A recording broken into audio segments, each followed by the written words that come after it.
Welcome to the SVG-TV news for today, Wednesday, August 26th. I'm Khalil Cato with the details. LIAT 1974 Limited, which is now under administration, has formally requested St. Vincent and the Grenadines and other shareholders to write off the debt owed by the airline, which will pave the way for it to fly again. Speaking on the matter on radio today, Prime Minister Dr. Ralph Gonsalves reiterated that his government has no intention of being a shareholder in LIAT, even as it reorganizes under a new administration. LIAT owes SVG approximately $14 million, which the Prime Minister said he was willing to forego to help Antigua's Prime Minister Gaston Brown keep the airline operational. He said, I have no problem in writing off the debt which LIAT owes to us. They say a request is hereby made for the government of St. Vincent and Grenadines to write off the full amount stated above, which is about $14.5 million. For the whole government, not just AIA.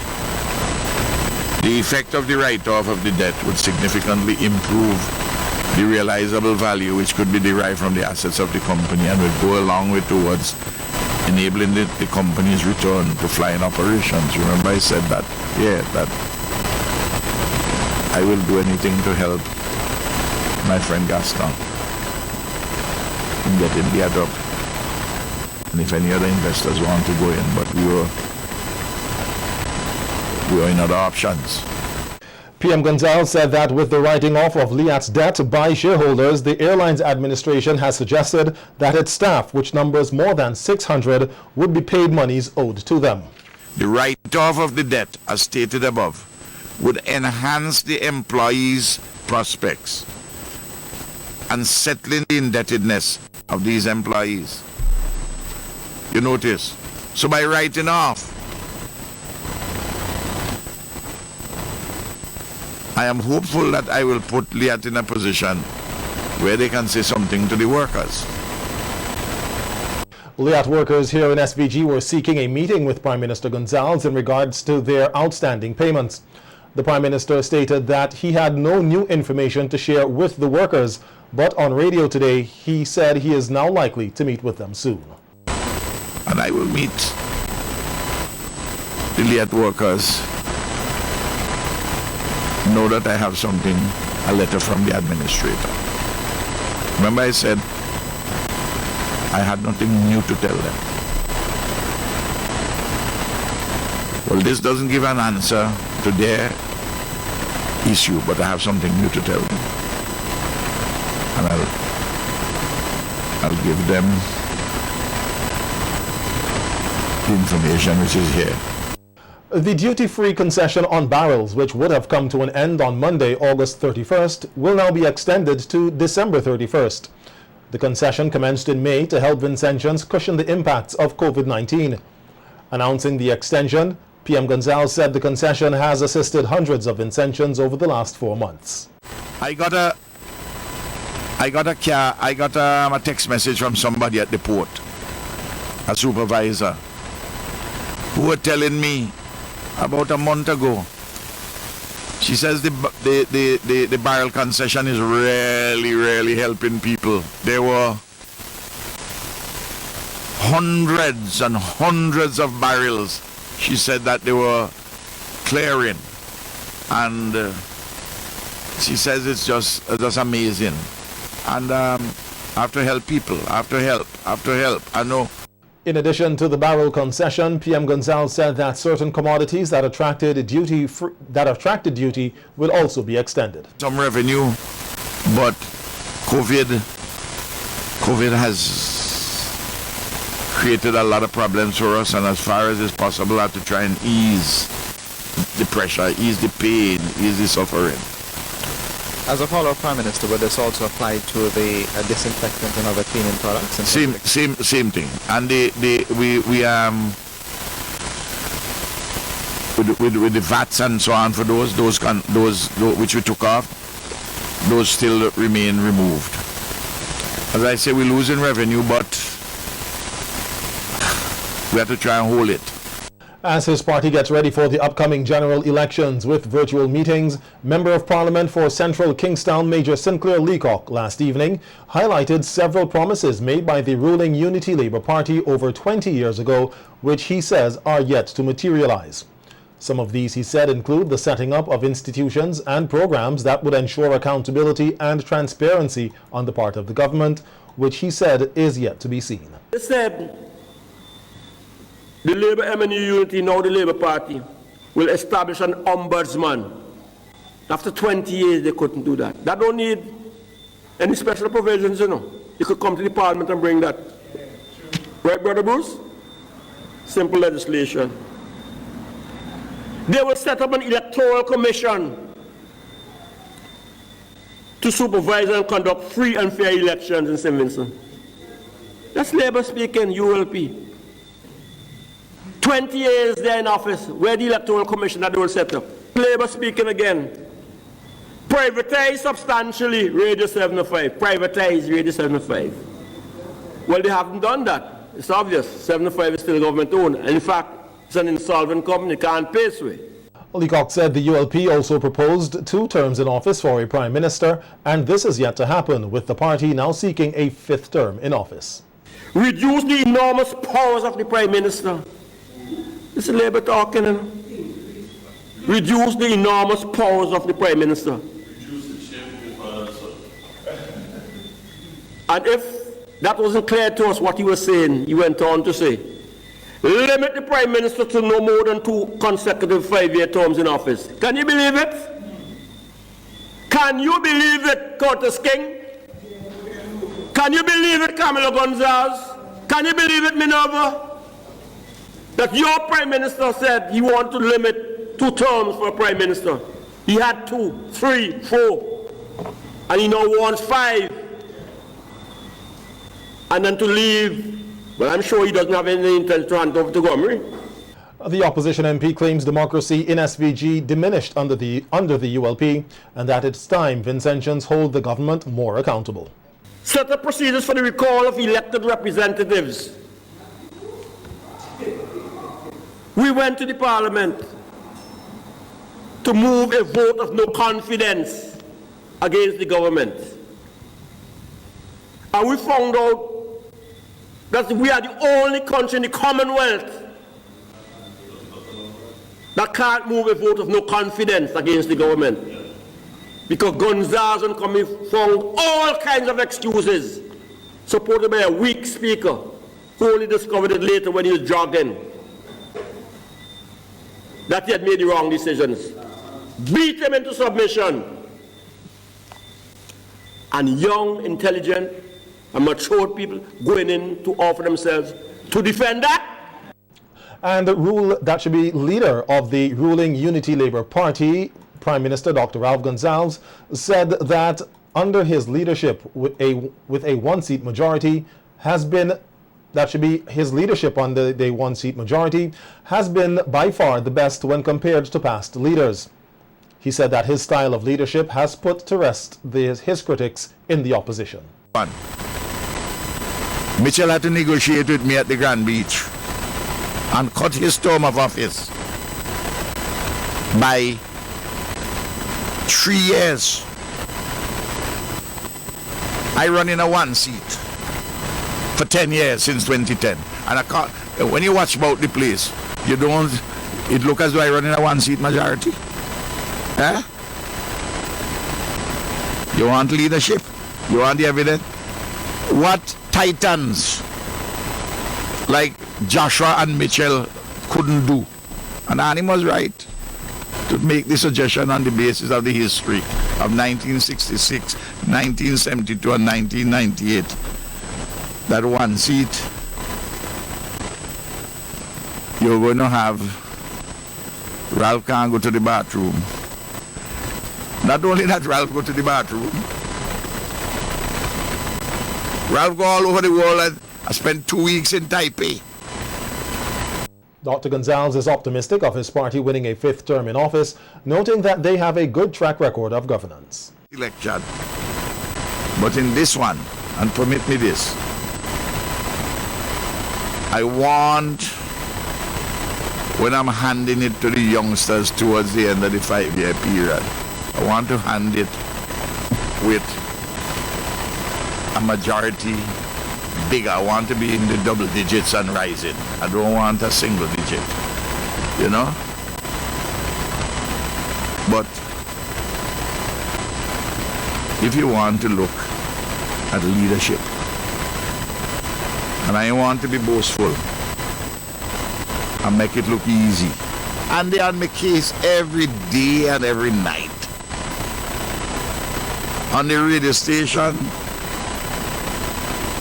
on social media, because I don't want social media, but it's reported to me. They say some terrible, terrible things about me. Completely false. There's some... A young man of OEL who fell ill in prison passed away today at the Milton Cato Memorial Hospital. Though the prison authorities say foul play is not suspected, relatives of the deceased, Viceroy Batiste, are not too pleased with the way the matter was handled. Superintendent of Prisons Brenton Charles told SVG-TV News via a telephone interview that the young man was imprisoned on August 14th for assault, and a few days later he was taken to the hospital for medical attention. Superintendent Charles said the young man was again taken to the hospital last evening and died this morning. He said a post-mortem examination will be conducted to ascertain the cause of death, but at this time, no foul play is suspected. He passed away this morning at the hospital. Well, we can't say he had any medical problems, really, because since he came in, he saw the doctor twice. Twice, yes. Once on the 17th and on Monday. What happened? I think he wasn't eating, as he ought to. I really can't say that. The post-mortem will determine, what's the cause. Suddenly there was no foul play, no accident or incident occurred.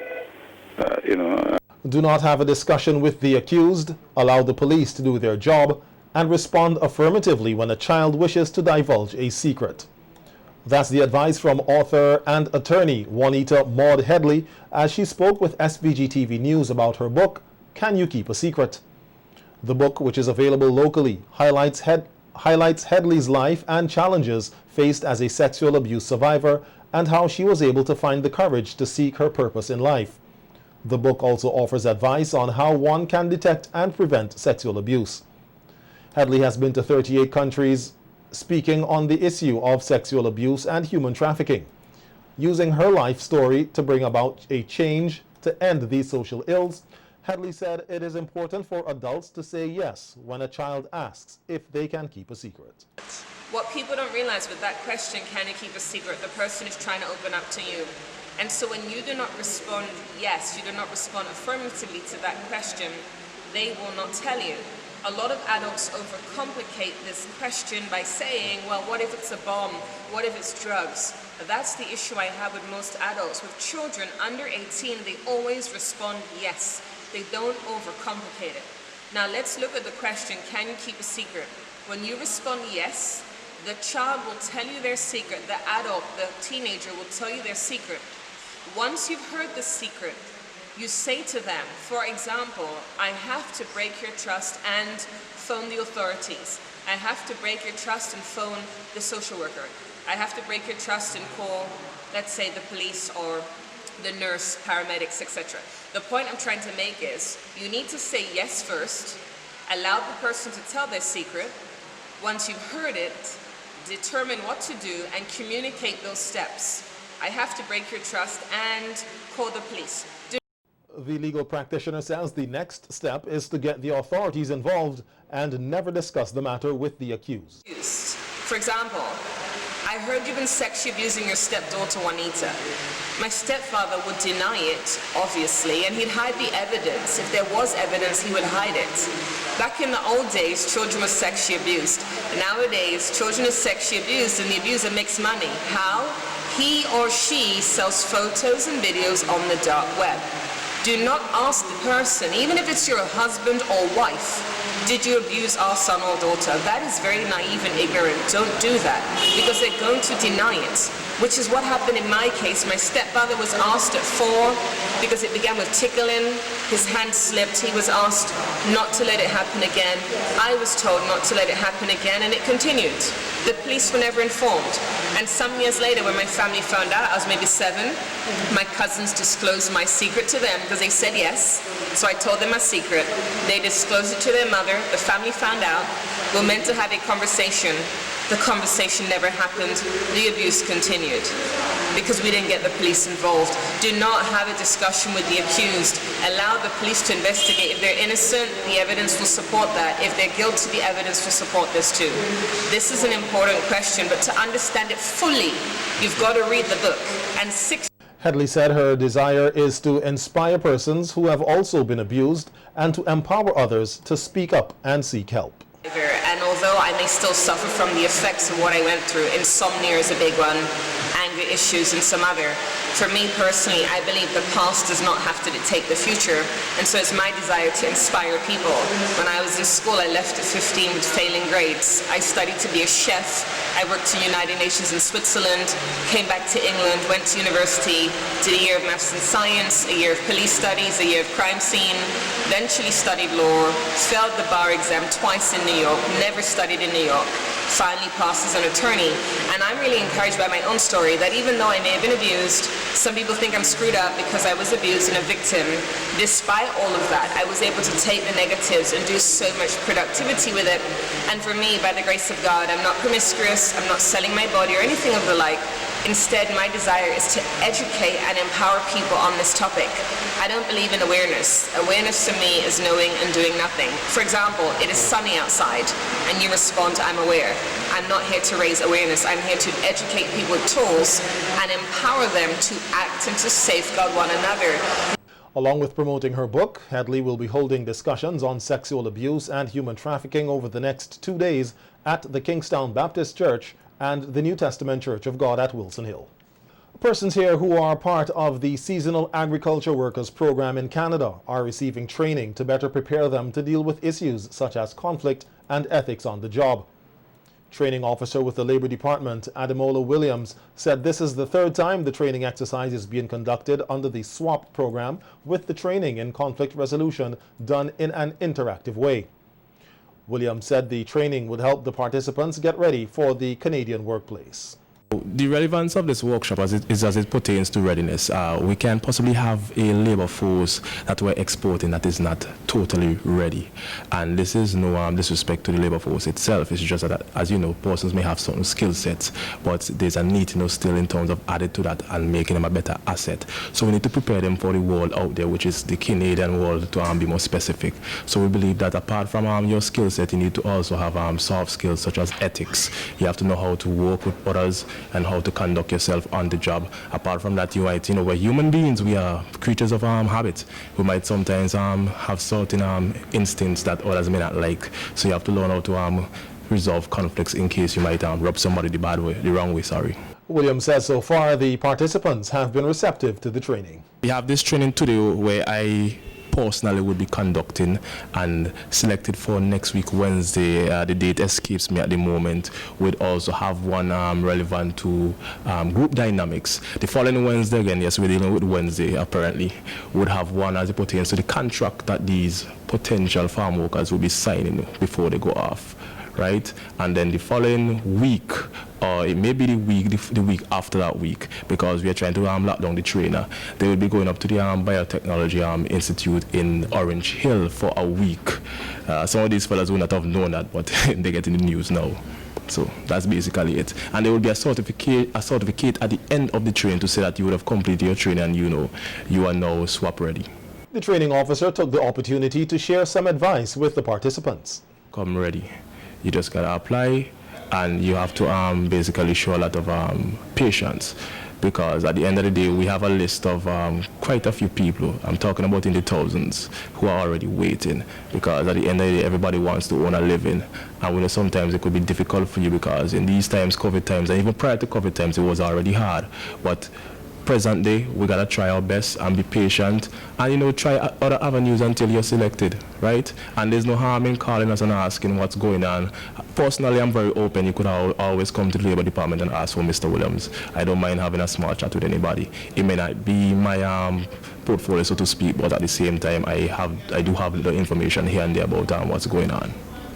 As part of the training exercise, the participants had to enact various scenarios designed to help them think of ways to defuse the situation and react in a professional manner.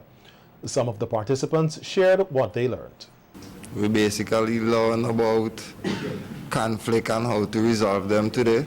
We learn about the antagonist and the protagonist. Antagonist being somebody who stores up conflict, and the protagonist is someone that basically soothes or smooths out that conflict. Right? Simply put, the best conflict is no conflict. Simply like that. We basically did 2 skits that involve different types of conflicts and different modes of resolving this conflict. Basically, I learned that there are different ways to resolve different types of conflicts, and sometimes it's not always good to open your mouth, if you understand what I mean. You know, so the guys are very creative in the way they put forward the skits and in the way they resolve the conflicts, and I think that we all learned very important lessons here today. Because for once, I miss my phone and nobody now comes to my request that I ask. I say, boy, you move my phone, you tell me no. I say, boy, something I go down, I lash you something for find out who my phone is. Yeah. But based on what you were discussing today, hopefully in the future, if you're in Canada, you wouldn't do that, right? No, me lash over. Okay, you sound like it's